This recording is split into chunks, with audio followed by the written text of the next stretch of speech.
Welcome to the Unstoppable Recording Machine Podcast, brought to you by Mic DSP, professional audio plugins. For over 15 years, Mic DSP has continued producing industry-acclaimed and award-winning software titles. The podcast is also brought to you by Slate Digital, all the pro plugins, one low monthly price. And now your hosts, Joey Sturgis, Joel Wanasek, and EYAL Levy. Hey, welcome to the Unstoppable Recording Machine Podcast. How are you doing? Awesome. Fantastic. Fantastic. We have a special guest joining us from Ontario. Is that how you say that? Ontario? That's right. Yeah. Welcome, Jordan. How you doing? I'm doing great. Thanks for having me, guys. If you guys don't know who Jordan Valeriote is, you should, because he's worked on a bunch of records that you should have heard, such as bands like Intervals, guitarist Nick Johnson, Structures, Counterparts, a lot of plural band names. It's also, I got stuck with the plurals as well at one point in time. It's too bad that they're not known as the Silversteins. I know. That would have been perfect. That would definitely, and the Johnsons, that would definitely complete the cycle. But he's also well known for being an educator like us.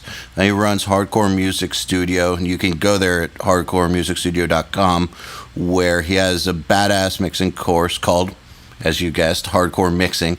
And if you don't have it, you should have it. Also runs a weekly podcast called Ask JV, and you make software too, right? No software, Apps. but some drum. Oh yeah. That's a different business. Do some apps on the side, and also have some drum samples out there too. So you just do a ton of shit. Yeah, pretty much. Have you always been a Renaissance man type person, or is this something that happened recently? I've always been kind of, I guess you could say kind of entrepreneur at heart. I mean, even the music stuff, like just coming through high school and stuff, I knew I wasn't going to go to university and get a normal job. You know, I knew I wanted to do something in music, and ended up doing the studio stuff. And then I'm constantly just interested in new ideas and new business ideas and technology and everything. So yeah, I guess you could say I've always been kind of on this path. Do you get bored easily, or like, what is it? Why do you think you're into it? That's a good question. I don't know if it's that I get bored easily, but I think I'm just a fast starter on things. So I'm good at like starting something from scratch and just, taking it from 0 to 1. That's kind of like my forte. Is if I get excited about something, I'll take action and do it right away and make something happen. That's what Joey or Joel, I don't remember which one of you guys said it, but isn't that the hot potato principle you guys used to talk about? Oh yeah, that's me. Hot potato. Yeah, it's like the longer you hold on to your potatoes, the less you're doing. Right. Just get it off, and that's kind of a strategy you can use in a lot of different ways. And one of the easiest ways to implement that right away is with your email. I'm constantly just replying to emails and trying to keep putting the ball back in someone else's court. If someone That has tactic doesn't work on me, by the way. I know that. Delegating bastard. But yeah, basically just try to get everything off your plate so that you can clear space on your plate for more. I don't know if that entirely works for me, but and I'll just say that because sometimes I need to marinate on something for like a good week or longer, and then I find sometimes my best work comes like after I've had something just sitting around my subconscious for a little while. But I guess for most things, I find that it's most productive to just do something about it the moment you get the idea. Just do something. Yeah. Start putting it into the universe. I was going to say something about that whole fast start thing, because I think mixing is like the opposite of something that you can fast start. I mean, you start mixing something for the first time ever and you don't know what you're doing, your results are going to be terrible, most likely. So I'm curious if you, Jordan, if you have anything that you could tell the listeners about, like, what kind of instant actionable item could you do to kind of like keep the ball rolling, to stay interested long enough in mixing to make it to that point where you're hitting those milestones? Because I think a lot of people probably start and end in a week period, and the gravity of it all, like how hard it really is to get good, I think pushes a lot of people out. Yeah, that's a good point. Yeah, it's hard to think of like one tip. I mean, for me, it was like, I guess I never got discouraged because maybe I never expected to be really good out of the gate. I just knew that like when I started recording and mixing, like I literally was clueless. Like I had no idea about anything. It was like a year before I knew that like EQ plugins existed, I was just like plugging in mics, and I thought it was all about just like put the mic in a good spot and play it well, and that was it, like balance the faders. Yeah, I literally had no clue, and my stuff didn't sound that good, but like I don't know, I just love doing it, and I kept moving on. I think maybe my main tip is like it's okay to finish something and have it not be like top notch, like for me finished is better than perfect. So I think a lot of people get hung up on like remixing and redoing the same thing like over and over for weeks and weeks, when it would be better just to spend a few days, finish it, and move on to the next project, because that's a great point. Yeah. I think, especially for mixing, because a lot of people, they sit around and they're like, well, I'm not getting better fast enough. And you're like, okay, well, how long do you spend on a mix? I'll give you an example. Sometimes when we do nail the mix, a kid would be like, hey, I spent all month working on this track. And I'm like, I mixed like 60 songs this month. Right. You're screwing up, because when you sit and you mix one song, you're not really learning a lot of different things. You're learning how to mix one song. What you need to do is you need to mix a lot of different material, because when you mix a lot of different material, you run into a lot of different problems. You make a lot of mistakes. You run into things that are different and challenges that force you outside of your comfort zone. So when you really come in, you open up to a wide variety of stuff. It is so important just to finish stuff and then keep moving, and you'll gain some momentum and etc. So you really have to, I'm a huge proponent of what you just said, Jordan. I think it's very important. Yeah, that's exactly where I was going with that. You just need to keep doing more projects. And yeah, I always tell people, like in my courses and stuff, set deadlines, keep moving, even if you're not totally happy with it. Like you probably never will be. Like you'll always think that you can do better, and that's part of the game, and that keeps you moving forward. And yeah, you've got to keep doing more work to get more experience and run into all those problems, like you just said. I'm just wondering, where did the idea? Because that's great advice, and people have said that you actually are really, really great at teaching and giving advice. So like, where did that even come from? Honestly, I have no idea. I just kind of, I feel the same way. Yeah. I think it came, the main idea came from like, when I was recording bands a lot, there would always be kind of one guy in the band, who has his recording rig at home, and he's really interested in stuff, right? And he's kind of sitting beside me as I'm engineering a record, and he's asking me questions and this and that. And when we take a break, he's, we're talking about it. And I love talking about this stuff, just hanging out and talking gear or techniques or whatever, anything about recording, making records. And those conversations just happened so easily. And so I just decided, I was originally going to offer maybe like one-on-one lessons in my studio or something. And then I just kind of, started learning about online stuff and decided to go that way instead. But I don't know. I think I've never thought of myself as like a good teacher per se. I just talk about stuff that I know.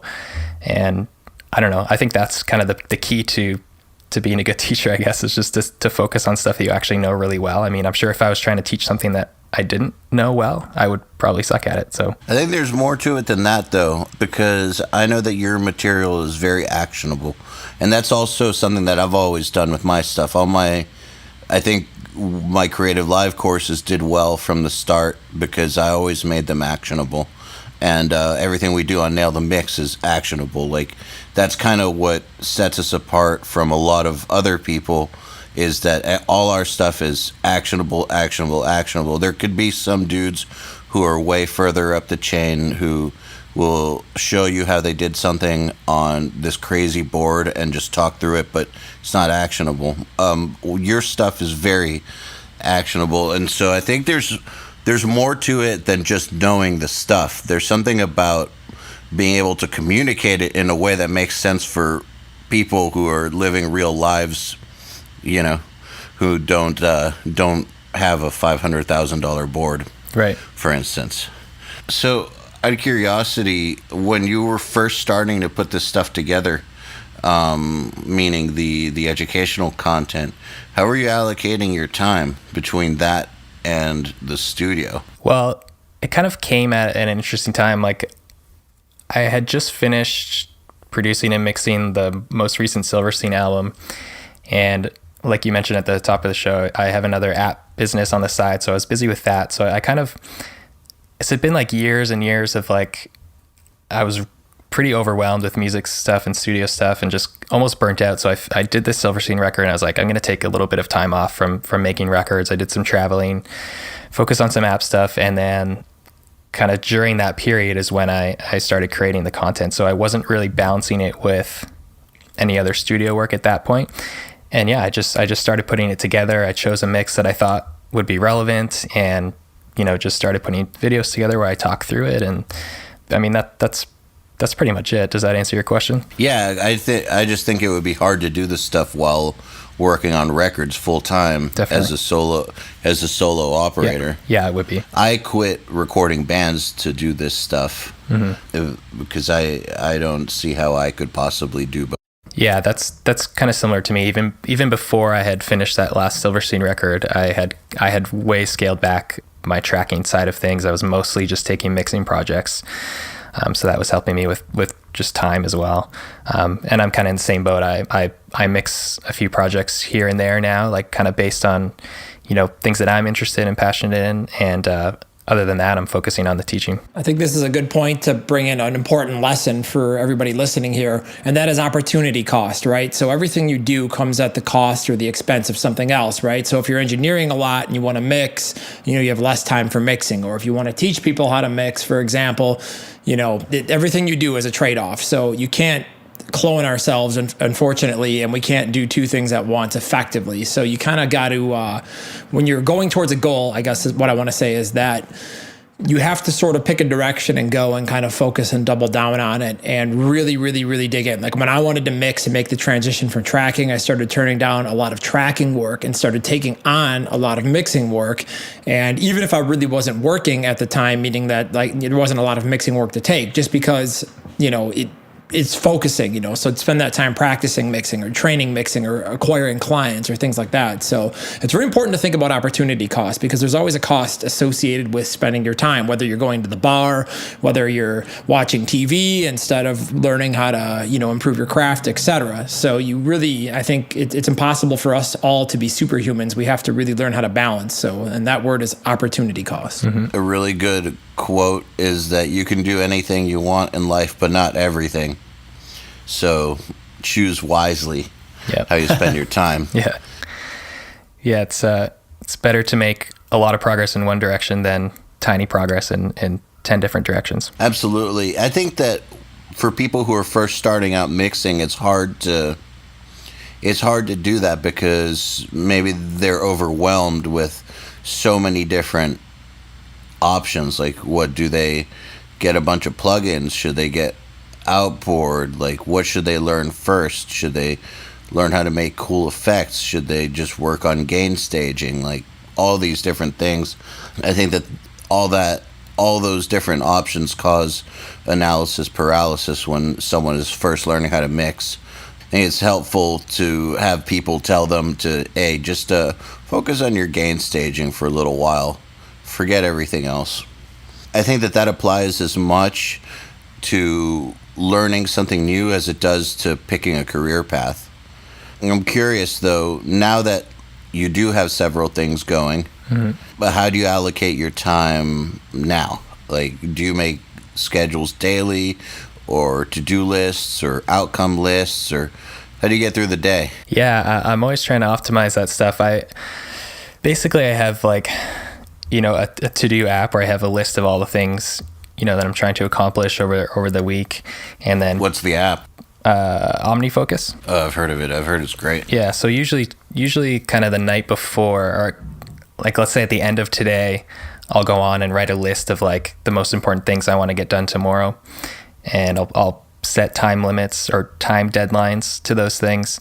And then a big thing is just like delegating. I mean, for my podcast, I've got a guy who literally does the whole thing for me. So I just record myself answering the questions for the podcast. I send it all to him, and he puts it all together and uploads it and everything. And that's a huge thing. Like there's no way I could handle doing all of the work for the podcast. I'm sure you guys have editors and stuff too. And so that's a big thing, is just I'm constantly trying to find the things that are like not my highest like contribution, like where I could put my energy to get the most outcome from. You know, if it's not one of those things, I try to hire someone else to do that. Another thing is just like clearing out distractions. So for a while now, I've just realized that between like 8 a.m. and noon, I get my best stuff done. So I literally just try to close out my email from between those hours. And I'm not perfect at it, but if I can just not check email, not check Facebook for the first few hours of my day, it's like shocking how much you can knock out in that. Do you like Tim Ferriss, Jordan? Yeah, for sure. That's straight out of 4-Hour Workweek. I love it. Eliminate all distractions. Yeah. It's very, very, very important. Yeah, so that's it. It's hard to do. Yeah, it is. It's really hard. And like I said, I'm not perfect. Some mornings it gets away from me, or I find myself like, you guys probably had this experience too, where you're like, you've got like a big thing to do that you need to get done, and you find yourself like just procrastinating that, and like using email and Facebook. You just kind of like automatically go to those things because really you're procrastinating the big thing you need to get done. So it's just trying not to do that as much as possible. I think the two biggest momentum killers right now in the modern world are Facebook and pop-up notifications, or push notifications. Yeah. That's what they call them, on your phone. I have to turn those damn things off, because if I sit there and I'm working or mixing or whatever I'm working on and focusing on, if that thing is sitting there, then you go over and you start getting involved and you read the chat or whatever, because you need that little dopamine rush. Yeah. The same with Facebook. If you don't log out of Facebook, you'll sit there, you'll check it like while you're exporting a file, and then it'll be done in 45 seconds, but you'll still be on Facebook for the next 15 minutes. And you'll be like, what am I doing? I'm literally just clicking around and like looking at nonsense. Yeah. So it's really difficult. It's almost like a drug that you have to constantly fight, because as soon as you cut that stuff out of your life and sit down and say, okay, I'm actually going to be productive during this period of time, and here's what I'm going to accomplish. It's insane how much more you can get done when you're not sitting there screwing around on Reddit or Facebook or Instagram, etc. Yep, absolutely. And that goes for mixing stuff and recording. Like I even have this as part of my mixing course, like the kind of the setup phase and getting ready to mix and getting your mindset right. Like it's like right in my notes there, put your phone in the back of the room. Like you'll be able to stay in the zone for like hours at a time if you just don't have the notifications popping up and constantly taking you out. Oh man. There's some times where the notifications will make me want to throw my laptop across the room because sometimes I leave them on because there's several important things going on at once where people do need me to respond, and I'll be trying to work on something that I owe everybody, and they're just going nonstop, and like 10 different people trying to get a hold of me. It literally makes me want to punch a hole through the screen. So every 20 minutes. I have started turning off notifications while I do certain things now, because I can't. It's weird. Now I start to get angry when I start to get distracted so much, because I just want to get something done. I think that Facebook is the single greatest thing ever, and also the single worst thing ever for getting things done, for me at least, because I feel like our business, I wouldn't say it runs on Facebook, but Facebook is a huge part of why we're doing well in terms of traffic and community. It's a huge part of it, and it's been a huge part of my audio career for years. And so I have nothing but the utmost gratitude for Facebook existing, but at the same time, holy shit, what a time suck. God, it's so easy to get carried away with it. It's the modern curse, and I don't feel like society has evolved enough yet to figure out how to totally deal with it, because I've read all kinds of studies about decreased corporate productivity and things like that. I'll give you an example. I'll walk in the office in the morning, programmer walks in, the first thing he does is he hops on Reddit. I'm like, yo, we going to get some coding done? Or are we going to sit and look at Reddit all day? And he's like, yeah. Then he goes out for a smoke break and he sits down and he starts coding. And then he opens up Facebook and I'm like, yo, code. He's like, oh, yeah. So, it affects everybody. Literally every single person I know has this problem. Everybody I know that manages anybody in like an actual traditional corporate setting, they say that employee productivity is down because everybody sits there screwing around on Facebook all day. It's the challenge of this, I think, decade really is how to conquer that and become productive, especially on an individual level. Because like when you don't have somebody sitting behind your back as an entrepreneur and you're your own boss, you're accountable only to yourself. So if you're wasting your time, again, going back to what I was saying earlier about opportunity cost, you are literally taking money out of your pocket and your family's pocket and just burning it. So it's kind of like you got to have that little whip driver in your head, just like, get it, go, work. You can't like, I don't know. Every time I'm on Facebook, I'm like, oh, get to work. You're wasting time, no small time. So it's very, very difficult. What a challenge. In the older days, when I was a kid and a teenager, the big thing was that the average like adult watches between like 3 to 5 hours of TV a night, something like that. Oh yeah, definitely. That was like the thing before the internet, that like obviously they didn't have TV that they could watch like that at the office, but they would come home at like 5 o'clock or 6 o'clock and literally watch TV until they went to bed. And that was kind of considered like the modern curse. Whereas they could have been playing with their kids or reading a book or starting a second business or whatever. Instead, they're wasting their lives watching TV. And I feel like that's the role that the internet has kind of assumed now. All right, I figured out our next business, guys. We're all going to team up. We're going to make an app that every time you open Facebook, it runs a current down through a wire and it electrocutes you. So you stop checking social media. And then it has like a 1 minute clearance time set every 4 hours where you're allowed to log in, but only for 1 minute. So it's like a red light, green light kind of thing. If not, it just shocks the crap out of you. Anybody want to invest? Yeah, I'm down. I honestly wonder how some people get anything done. I don't know. They don't. Okay. That's the problem. There's a lot of schools of thought sort of assumed here. And so I'm curious, what are some books that you would recommend for people to check out that are trying to be successful, at the intersection of the audio world and entrepreneurship? Yeah, I mean, one that I read recently is called The One Thing, and it's talking about a lot of the stuff that we're discussing here is like kind of really figuring out what is, out of all the stuff that you're doing on a day-to-day basis, like what is the one thing that's actually moving the needle forward for you, for whatever goals you have. So that's a good book there. Let me think. I just heard Ty Lopez recommend that. I have not read that book yet, but I'll add that to my list. Yeah, it's a good one. So like real quick, when you're going through your normal Jordan day, mm-hmm. and you could be working on a course or developing an app, or I don't know, maybe taking a mix project possibly. Yep. How do you figure out your one thing? I need time to just reflect, I think. I think the times when I do my worst work, whether it's in the mixing world or just with online business stuff, it's when I'm just like, I'm head down for too long creating stuff and don't kind of take a break to just think about what's actually working here and what's moving the needle. I think that I try to a big thing for me is I try to wake up early in the morning and just, I don't work for the first hour of the day. I just I read a book and I just try to have some coffee and think about, what's coming up. And a lot of times I'll have ideas of I got to do this and this. And if I just take a few hours away from it, then I'll realize, what, 90% of that stuff is not important. I should just go back to the key thing. And yeah, I think a big part of just determining what your one thing is for that day or that week is just planning ahead a little bit and having some space to think about that.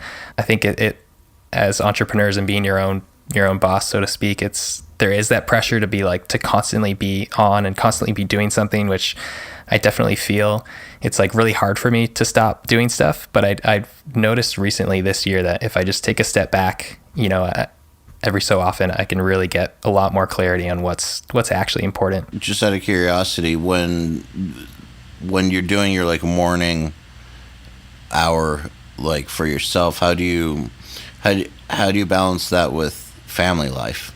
Basically, I wake up before my wife and my son, so I've just realized, like, and this is kind of funny because I used to being a studio guy, like, you know, I used to have my sessions from noon till midnight, you know, and I'd sleep in. I used to think I was not a morning person, but ever since I started just practicing that discipline, I love it. It's like my favorite time of the day now. But yeah, my son usually wakes up 7:38, and my wife gets up with him, and you know, we have an agreement, and my wife's awesome. Like, she watches my son during the day while I work, you know, during kind of normal work hours. But yeah, anyways, I know that if I start the day based in like chaos, or like, you know, if my son wakes up before me, it's like it throws my whole day off, because I just need that time to focus and be by myself. So I actually set my alarm like an hour before anyone else is going to wake up. That's how I balance it and not have it impact my family at all. And it's great. Do you work in your house? Yep. You got to separate that stuff. You should try that. Get like an office, like a block or two down the street, so you can walk there in like 2 minutes. And that way you have no problems dealing with any type of like family distractions. When you're at work, you can turn your phone off and hit ignore all of your wife's calls. Right. That doesn't work at all. I don't adhere to that one bit, but in theory it works in my head, and sometimes I try to, but then she just keeps trying to call me. So it really helps when I made the switch from not working at the same place I was living. It made a huge difference in my productivity, because there was just so many less distractions. And like you said, you know, nothing comes in and interferes with your vibe for the day. Yeah. You wake up, you get in your zone, you're doing your thing, you're working, and while you're there, you're working, and when you're at home, then you're at home and you're not thinking about work, which is like a constant source of contention in my life and my family, because, you know, I have to like turn off my phone when I'm at home, or else I'll be sitting there like, oh, I got this idea, I got to text Joey and Al, we got to do this and that, I got to reply back to this, and she's just like, I need your help, can you take the kid and move him here? And I'm just like, yeah, hold on, let me just finish this text. And she just walks right over and just grabs the phone from me, and she's like, I need your help. I'm like, sorry. Yeah, well, that's your classic entrepreneur brain. Yeah, I don't. Yeah, I'm in my house, but yeah, I do my best to like. I have my office in the house, and like I don't ever take my laptop out of there. I leave my phone in there half the time, you know, when work's done, and so yeah, it's hard. It is hard. Respect for being able to pull that off. Yeah, well, I'm certainly not perfect, but try. So let's change. All right, so changing gears here. Can you tell us a little bit about Hardcore Mixing Studio? Yeah, so it's basically like a website, a blog, podcasts, and courses, just to help people with recording and mixing heavy music, so rock and metal, similar to what you guys do. And yeah, I'm just trying to teach people to get better at this stuff. So what do you think is the reason that people think your courses are awesome? Just out of curiosity. You feel free to brag, but seriously, like someone listening here for the first time or who's never heard of you before, why should they check your stuff out other than that we said that it was good? Well, that's a big credit there, but I think I just try to focus on the stuff that actually matters. I mean, I think there's a lot of stuff out there that is just misinformation, and it just kind of like gets people focusing on the wrong things, or just having the wrong mindset. I mean, I read emails and see blog posts about how you should never boost with your EQ, or you should only cut, and all these rules that I think are just useless. Like, my whole thing when I started this was like, I thought back to the experiences I had in the studio that really improved things for me, and those things were always like talking to another pro, talking to someone whose work I admired, or being in the studio with like an awesome engineer or mixer doing their thing and literally just looking over their shoulder and soaking it all in. That's what I'm trying to do with my courses. So that's why all of my courses are based around like an actual mix session that I've done for an actual band, that people who are fans of this genre, they would actually recognize these releases. So that's kind of a plus factor, is that, this is real stuff. This isn't, I'm not just recording my own song or like my neighbor's garage band, it's real releases, and then just giving full access to it, like not holding anything back, just being like, this is how I achieve this sound, just as if you were in the room with me going through it. And I think maybe that's why it's been helpful, is I'm not trying to like create these rules for mixing or anything. I'm just being like, hey, this is, I made records professionally. This is how I did it. You can get a full look and do with it what you will, I want to talk a little bit about dispelling bullshit myths that you just touched on for a second. Like, for instance, additive EQ. On one of our Nail the Mixes, I believe it was March, right, Joey? Where Chunk No Captain Chunk, you decided that you were going to use primarily additive EQ just to prove a point. Yeah, I wanted to. I guess what happens, especially after you do so many albums, I've done like 80 albums, you get bored of certain techniques, or I don't know, you just get bored of the craft in general. And so sometimes I'll just read about something, I was reading about additive EQ and how, it's supposed to be this school of thought. And I was like, oh, I'll just give it a try. And when I started mixing the song, I approached it with that mindset that I was just going to do as much additive EQ as possible and the least amount of subtractive EQ as possible. And I ended up really liking the mix. And I just went with that same mentality for the rest of the album, and it worked out well. I think that kind of blew people's minds a little, because, as you know, everyone says that you shouldn't do that. What are some of the other myths that you feel like you've dispelled or set your targets on? Well, I think this is kind of a debate. I mean, I'd like to hear your guys' opinion, but the whole gain staging in the box thing, like, I constantly get emails from people asking me like, hey Jordan, do you set all of your tracks to minus 18 dB before you start mixing? Like, I've heard that you have to do this. And it's just like, I said, no, I don't worry about that at all. I make sure that stuff's not clipping and I mix. Like, I think that people just like to me, it's like, sure, that's fine if you want to do that, but like, that's not going to be the thing that makes your mixes sound pro, So that's something that I just try to, I don't know, just make it easier for people. Like, yeah, don't run stuff super hot. You don't need to record really hot. Just leave some headroom and continue on. Like, don't make it more complicated than it needs to be. I think that the minus 18 thing is, there's some Waves plugins that are optimized for that level of input. Yeah. And that's it. I think that's where the whole thing comes from, is because there's some Waves plugins optimized for that, and it started spreading online that you should do that for all your plugins. Yeah. There was a huge thread. Now, this is a long time ago. There was a very big, I think, mentality changing thread on Gear Sluts about gain staging all your faders down at minus 18. And it was like one of those things where, just thousands of comments, and it kind of blew up and kind of went viral in a way for a recording post forum. I remember that thread. And the guy was like, hey, I thought about it, and I started gain structuring down and setting everything at minus 18 because blah, blah, blah, blah, blah. And then a bunch of people came in, they're like, oh yeah, I do that too. And then everybody's like, oh, we should always do this. And now this is the way to gain stage digitally in the box. So, there's different ways to gain stage, and like anything, as long as you use it properly and understand how it works, it doesn't matter how you use it. It's more so, I think, a matter of what is the best workflow for you and how you mix. Yeah, totally. And it's, again, if that's part of someone's workflow, that's totally fine. I'm not saying it's necessarily bad. It's not what I focus on. And, some other things are like, some people teach to only, what's the buzzword now? Like top down mixing, where you like are always on buses first. Or like you try to do all of the heavy lifting on buses. That's the total opposite of what I do. Like, I do pretty much all my heavy lifting on individual tracks, and I do like a little bit on buses.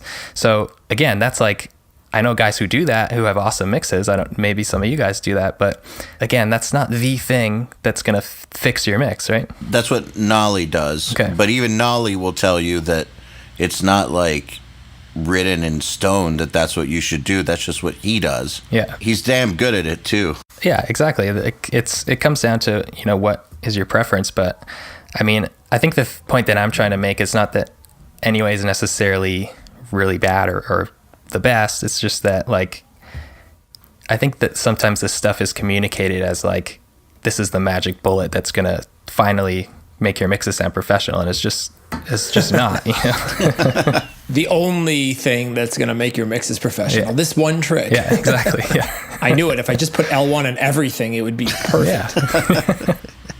Well, fuck it, do it. L1, everything, forever. No other plugins, ever. We try really, really hard to break people out of that kind of thinking. It's so contrary to getting better, in my opinion, to focus on like one thing like that being like the change maker, I guess. However, I will say that when I first started gaining down my tracks 6 dB with the trim plugin in Pro Tools and giving myself a ton more headroom, my mixes did get way better.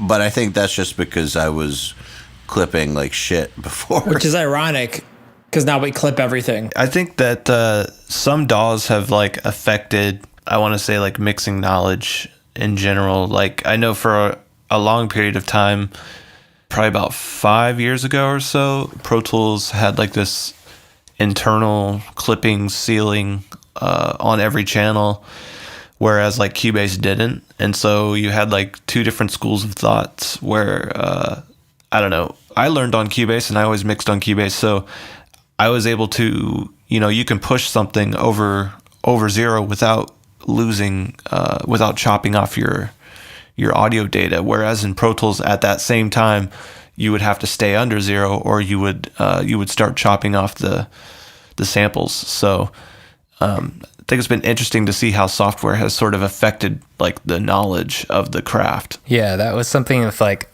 I think with like Pro Tools HD with the TDM systems, right? There was like a zero ceiling, right? And Yeah. Yeah. All right, so on the topic of gain staging, I do think that not fucking it up is crucial, but I do think that spending way too much time on it is also dumb. Yep. Thank you. I have spoken. Cool. Agreed. Great talking to you guys. I'll see you later. So Gain staging with A.L. Levy. yeah. Actually, we do have a gain staging course that Joey did in our fast tracks. And I actually learned a lot about gain staging from how you guys do it in Cubase. It kind of blew my mind. It's so different than how I do it in Pro Tools. But I tried using the trim plugin to kind of do it the way you guys do it, and it was kind of cool. Did you ever mix into a summing mixer, A.L.? I had one for a brief moment, yes. Okay, because a lot of guys, I feel like, at least for me, that kind of developed from doing that, mixing into a summing mixer where you're keeping your fader at zero. And Joey just likes to clip and limit everything to get a super aggressive sound. So I think he doesn't like to automate anything below -6. So it's kind of like, I think it happened kind of out of necessity because it's more convenient to mix at that level. And it just makes sense if you mixed analog at all.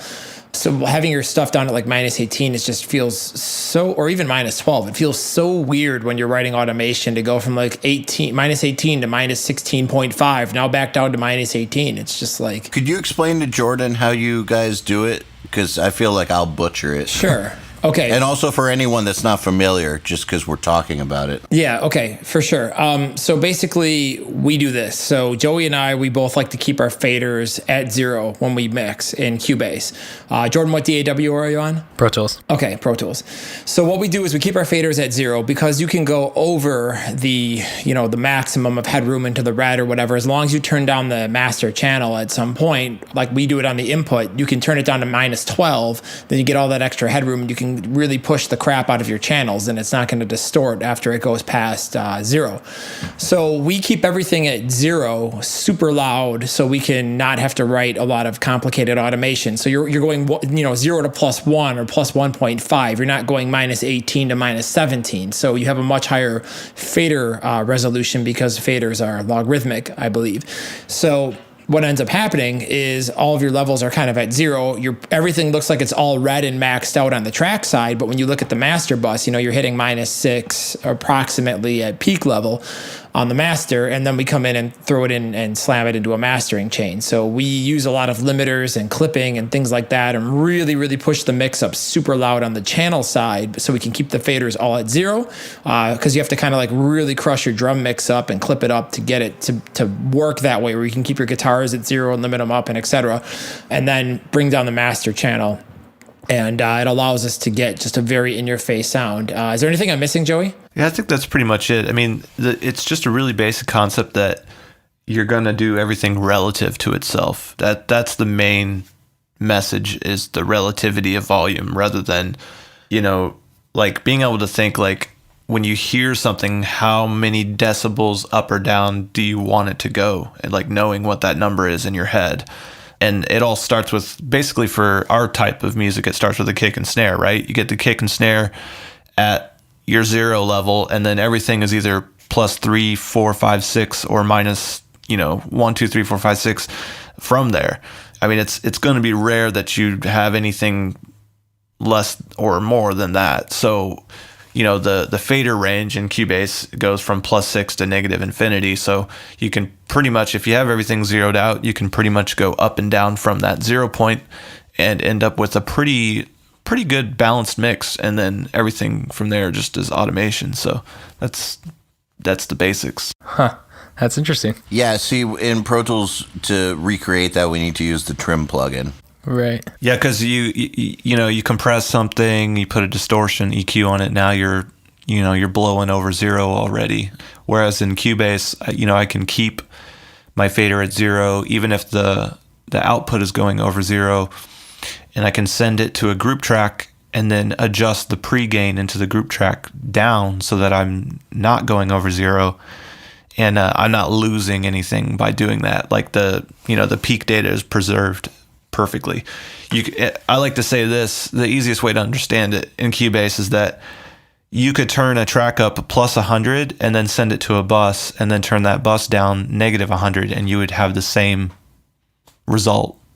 Right. There'd be no difference. Right. So is it mainly just that you just like the way, like the fader algorithm, like around that range? Is that like the main thing? Is it you're just doing small automation moves? Yeah, it's basically the thought process of relativity. I want my guitars 1 dB louder than the snare, or 1 dB quieter than the snare, or whatever. You figure it. It makes writing automation so much faster because, like I said, you have a lot more, because faders are logarithmic, I believe. Is that correct? Is it logarithmic, or is it different math? No, that's right. Sounds right. Okay, I'm not a math major, and I don't want to say something wrong and have my programmer death stare me. All right, so it's logarithmic. So faders are logarithmic, which means that the scale between 0 to 6 is you have just a lot more range in terms of how like precision of the fader. So it's easier to get like those decimal values than if you're down at -18 or -20, or going way down. The distance from -18 to -20 is very small compared to 0 to +2, right? Like there's more resolution between 0 and +2 than there is from -18 to -20. It's, even though those are both 2 decibel difference, the resolution is different on the fader itself. Yes. So within that range, that -6 to +6 range, it's very easy to automate things, and also kind of to learn what works with your tones. Like if you have your snare EQ'd and compressed a certain way, and your guitar EQ'd and limited a certain way, you can sort of start to predict, what's going to happen when you hit the chorus. Maybe your snare, as you work on a few songs, you're going to start to learn like, okay, guitars always have to go up like +1 if I want something to sound a little bit more in your face. Or, like you learn what you want to accomplish, and you learn like what moves it takes to do it, and it kind of becomes more predictable, I guess, which is totally the opposite of like, reaching for a knob and like listening with your ears and turning knobs and mixing. Like I would almost call that like mixing blind, and there's nothing against either way. It's just a different way to work. I gotta say that back before I was better with my gain staging, back in the olden day, I would end up getting to a point where I was clipping the shit out of the master bus, and so before automation was written, I would just select all on a group and then turn it down, bring the faders down like 6 dB, like I was told to do. But I noticed that it never quite sounded the same. Like the balances were different. Even if it said that it was, or 12 dB or something, that it was bringing everything down evenly, it didn't seem right. I don't know. Have you ever noticed that, Jordan? No, I never really had the problem where my stuff was always in the red though. So yeah, I did. Really had to do that. 'Cause I'm a loser. Flog me. No, I'm talking about a long time ago. Yeah. I used to have that problem. I know what you're saying. Guys, there's only one way to mix everything in the red and then print. Well, I guess I'm just pointing out that it seems to me like what they're saying is right. Yeah. That the resolutions change. Yeah. Because it never, if I would grab everything and turn it all down, it never quite had the same balance as it did. Just wasn't the same. Right. It was very, very sad. Yeah. I wonder if that's because it was like clipping it slightly or truncating it or, I don't know. Because that would make sense. It's kind of like when you turn the mastering limiter off, all of a sudden you're like, what the hell happened to my balance? Like, what's going on? This doesn't sound right at all. So that's interesting. That's definitely interesting. I've never really mixed that much in Pro Tools, and I'd have to experience it and hear what you're hearing to agree or disagree. Well, also, let me point out that older versions of Pro Tools, you would just breathe on a channel and it would clip. Like, when I started on 8, it would clip so easily. It was really, really, and this was before I really knew how to properly gain stage. So it was just like, you just start throwing an EQ on a kick and you're in the red. Wow, that sucks. I don't necessarily want to change the top. Well, that's a lie. I want to change the topic. All right, change the topic. Because I'm kind of curious about this, because we get this question so many times, and I'm hoping that you have maybe a different or interesting answer here. People are always wondering, how do I market myself? How do I grow my brand? And I think it's easy to get this wrong nowadays, thanks to social media, because it's just so easy to sort of like, make a graphic and post something, or make a tweet or a Facebook post, and people think that they're marketing themselves.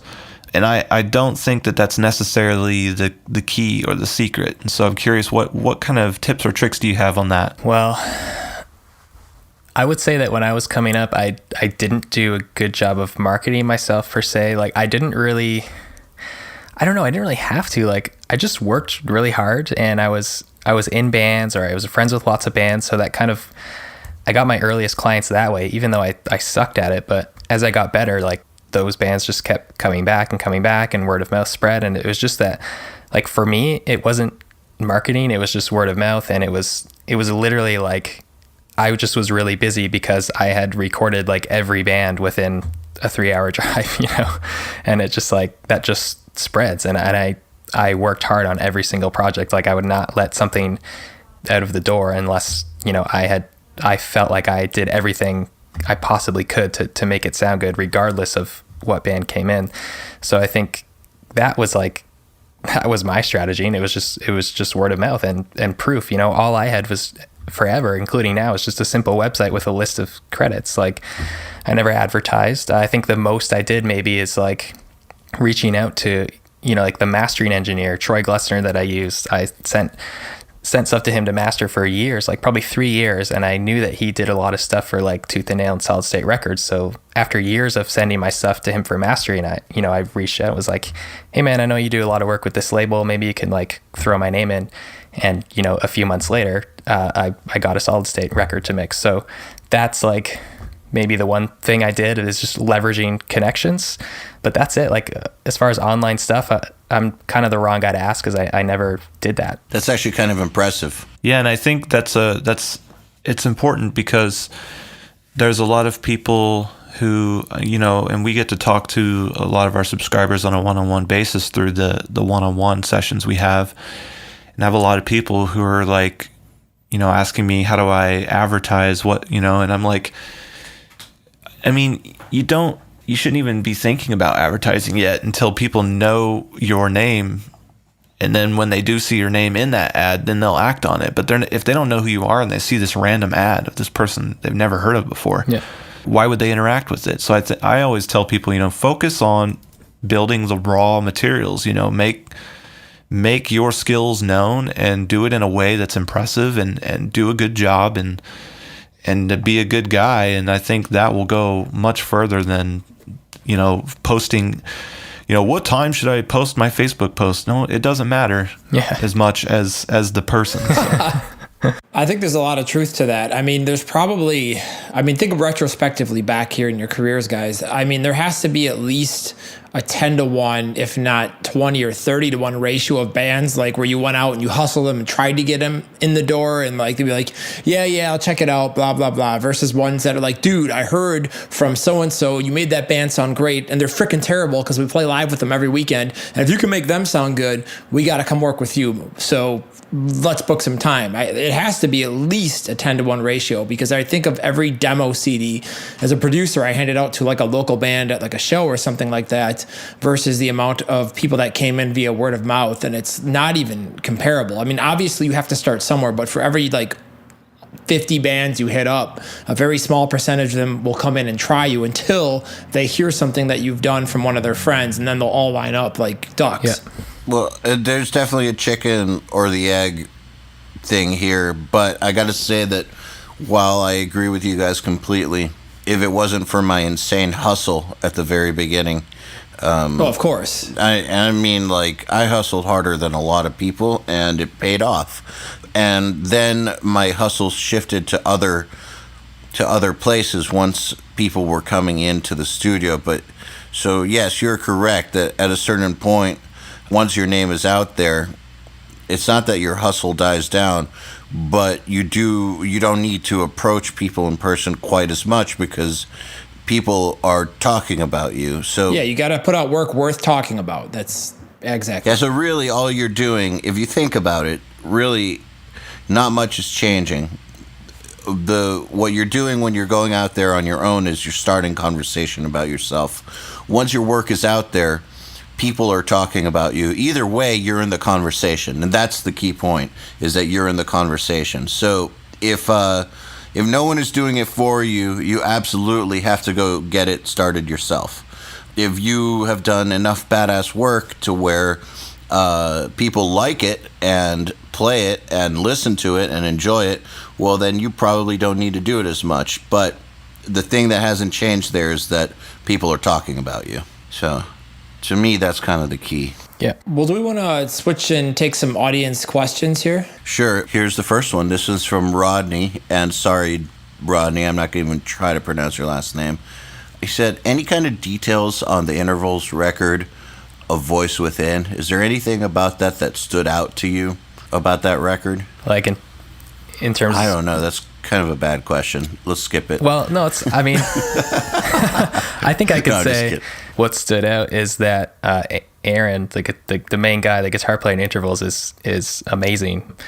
Just like a joy to track with. So, I mean, we're all familiar with the ways to cheat guitar performances, right? And that's cool. But like when you listen to that Intervals record, it's like he's playing that stuff. It's totally legit. So that's one thing that stands out. Man, it makes such a difference when you have a player who really delivers the goods. Yeah. I think that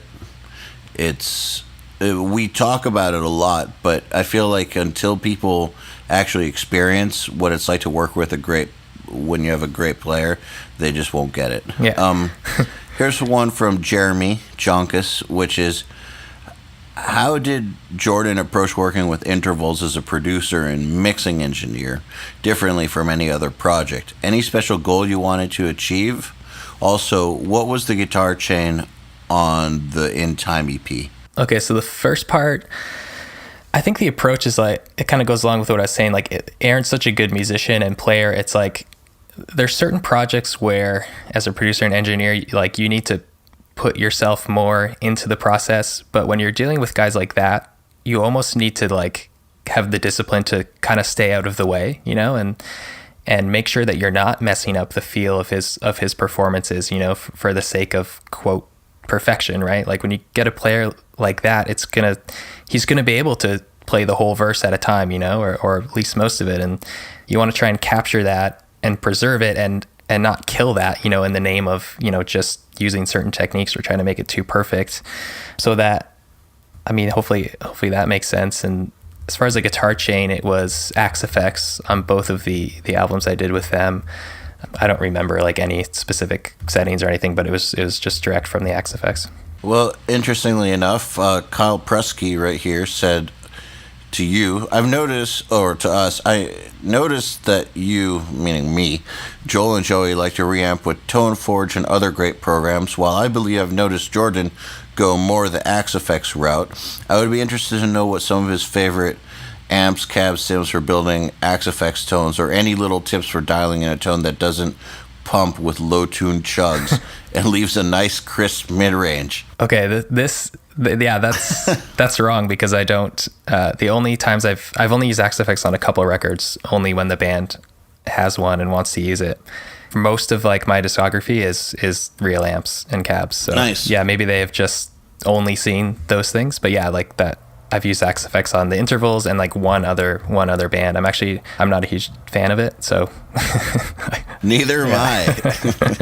I gotta say, I used to own one, and I tried at one point doing a tone pack with them. I feel like it takes 4 times as long to get something usable. Yes, that's my problem, man. And that's my problem with a lot of like these plugins is like, and I don't use a lot, but the ones I've tried, it's just like, it drives me nuts. Like, I give up. Like, I've tried to like tweak the Axe Effects, and it's like, I don't want to mess with all this stuff. Like, just give me the bass, mid, and treble, and like that's it. Like, just let me get a tone in like 5 or 10 minutes. Like, I want to spend 2 hours like fiddling with all this stuff. It drives me nuts. Joey, we should send him some ToneForge plugins. Let's do it. If you don't like messing with stuff endlessly, you'll probably that's what like ToneForge these. is for. That'd be great. Yeah. I usually just open it and close it when I use it. So I don't even care what the EQ is set at, because it usually works. That's awesome. Well, yeah, that was one of the other things that we did with it is we left it. The default settings when you open it are the ones that I use. Nice. Now, of course, you can tweak it and do whatever you want, but I made it so it's kind of like gain reduction too. It's like when you open gain reduction, it's set how I use it, and same thing with. So you can kind of mix a song just by opening the plugins. Yeah. To some degree. Yeah, I like that philosophy. I mean, it's the same thing we do at DrumForge. We try to make things that allow you to be creative and not get in the way, meaning you don't get in the way of yourself because you're sitting there trying to play with the tube bias or some bullshit that really only affects 0.05% of the sound. So it gets easy. I think a lot of designers, they like to add features because it looks cool, but I'm more for utilitarian kind of stuff, because what I'm mixing, I'm all about speed. The more songs I mix, the more money I make. So the faster I can get a sound dialed in, the better my life is. Yep. So I kind of think that a lot of tools should be something that helps you do that and make music and not worry so much about the technical nonsense. Absolutely. Couldn't agree more with that. So yeah, Kyle, he's not into it. So, all right, here's one from Benjamin Mueller's wondering, do you use saturation, like tape tube stuff on snare, yay or nay? Yeah, on snare, I love Massey Tape Head plugin. And I also just use, here's a good tip for any Pro Tools users. Try out the stock lo-fi plugin. Yes. Use the like distortion slider on that with like just a little bit on snare. It's like, it's killer. It's awesome. Dude, that's a great plugin. Mm-hmm. Yeah, it's I use it on tons of stuff now. It's one of my favorites. All right, here's one from Daniel Joseph Bush, or Bush, I don't know. What do you miss, if anything, since downsizing from a larger studio to your bedroom studio or house studio? That's a good question. What do I miss? I miss just like the quietness of it, but it's like my other studio was treated really well, whereas at home now it's like I can hear what else is going on in the house. I can hear like the air conditioning. It's like all that stuff. But in a way, it's almost kind of works in my favor because it makes me work harder on the mix. You know what I mean? It's kind of funny. Like I feel like even though I had a way better environment in my old studio, it's like my mixing room at home, I feel like I'm actually mixing better because I'm kind of it's mimicking more of like the average person's listening environment, you know? So it's almost making me focus on really what's important to the mix and not focusing too much on like the tiny details that don't really matter as much. Hopefully that makes sense. So it's, in some ways I miss it, but in other ways it's like, man, this is actually, it's helping me in a way. Yeah, I have the same philosophy and the same thoughts, share the same thoughts as you there. And actually, I kind of have always worked that way. Yeah. So it's worked out pretty well for me. So All right, here's one from Lucas, and it's, how do you use Decapitator in your mixes? How about do you use Decapitator in your mixes first? I've started using it recently. I think maybe anyone who's following my stuff, like maybe he's been following it. I used to mix on like Pro Tools 8, so I had these TDM plugins like Crane Song Phoenix and the Heat plugin that was built into Pro Tools. I was getting a lot of my saturation from there. And now on my new rig with Pro Tools 12, it's all native. And so I'm having to replace some of these plugins that I was used to before. So Decapitator has been one of them, which I really like. So I think usually people are asking me this in the context of like, how am I using that instead of the other stuff? So I pretty much just use it like in a really subtle way. So I just turn it to like 1 or 2, probably not even 2, just like around 1. And I'm just trying to get like a little bit of extra life and body out of it. And so I just turn it up a little bit and I just switch between the different models, and whichever one gives me what I'm looking for, I just go with that and move on. I keep it pretty subtle. I've never used it for like aggressive stuff yet, but I haven't had that much time with it yet either, but that's where I'm at with it now. Let me just say that I feel like Decapitator is one of the greatest plugins ever made. Yeah, I'm loving it so far. Like I've been using it on drums, guitars, vocals, like it's been great. I mean, there's other great distortions and saturators out there too, but there's something about Decapitator that it just works great. Here's some from Jamie Peterson, which is, what was the best part about mixing Gavin Harrison's drums on the new Nick Johnston album? The best part was they sounded freaking awesome. The room sound was ridiculous, man. Like it sounded so good. For me, there's nothing better than being able to turn up the room track with like almost nothing on it and have it just sound awesome. I think he recorded in like this old church or something. But I mean, and how rare is that you can just turn up a room track and it sounds awesome? It's ridiculously rare. Usually the room track adds nothing. Most of the stuff I get. So yeah, the performance is awesome. Like hardly, if you listen to the mix, there's like hardly any samples tucked in there. It's all, just natural drums, and it was great to mix. I loved mixing every song because of how the drum sounded. So real quick, this is my question is, since you said that you normally use real amps and cabs, what are some of your go-tos? And I know that the guys listening are going to want to know if you have a go-to mic position on the cab. Yeah, so my go-to, if you listen to like any of my discography for the last like 5 years, it's a 5150 into a Mesa 2x12 mic'd with a SM57. Oh, and a Maxon tube screamer in front, I should say. But that's like, I've made so many records like that. And yeah, I position the mic, like I start with it right where what's it called? Like the dust cap meets the cone. Yep. Right where it meets there. And just, if it's too bright, then I move it more away from the center. If I need more brightness, I move it towards the center. Just basic stuff like that. That's like 95% of the stuff I've done is with that chain. And anything that's maybe more pop rock or just straight up rock stuff, not metal, it was always the JCM 800. I had those 2 amps in my studio, and that covered like pretty much anything I needed. The JCM, is it modded or straight up? No, it was a straight up. Nice. Yeah. Classic. Dude, those 2 rigs right there are so classic and awesome. I often wonder why people bother with so many boutique amps when those 2 amps right there aren't that expensive and will get you most of the way on almost every record. Absolutely, yeah. So I've owned both at one point in time. What kind of 5150? The original. Good. Yeah. Dude, you can get those for like $500 or $400 on eBay. It's incredible. Yeah, that's what mine cost me, I think, and I sold it for the same amount. A buddy of mine who has a Kemper, I ってto do a profile of it, and it sounds like the same rig I used to use, so I did that, and then I sold the amp. Nice. Joel and I were talking earlier about whether or not we should sell our amps. It's true.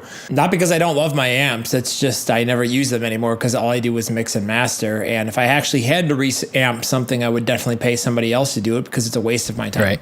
Yeah, that's where I was at too. Once I started doing only mixing, is like, I don't need these things. So it's hard to let them go though. I won't sell my Black Star or my 6505 though, just for the record. Well, I have like a Bogner Ecstasy, and I love it, but like I haven't used that thing in years. Yeah. Maybe it's time to go. Maybe. It's hard to let go of Dude, things, it hurts. isn't it? Like I'm like saying this and like I'm feeling pain on the inside. like it makes me physically uncomfortable to say this. You know, it's I forget where I heard this, but when it comes to like selling stuff, or if you don't want to let something go, you got to ask yourself the question, like, let's just say you could sell that Bogner amp for $2,000. Ask yourself, if you didn't have that amp and you had $2,000, would you spend $2,000 to get that amp again? And if the answer is no, then you should just sell the amp. It's not just no, it's fuck no.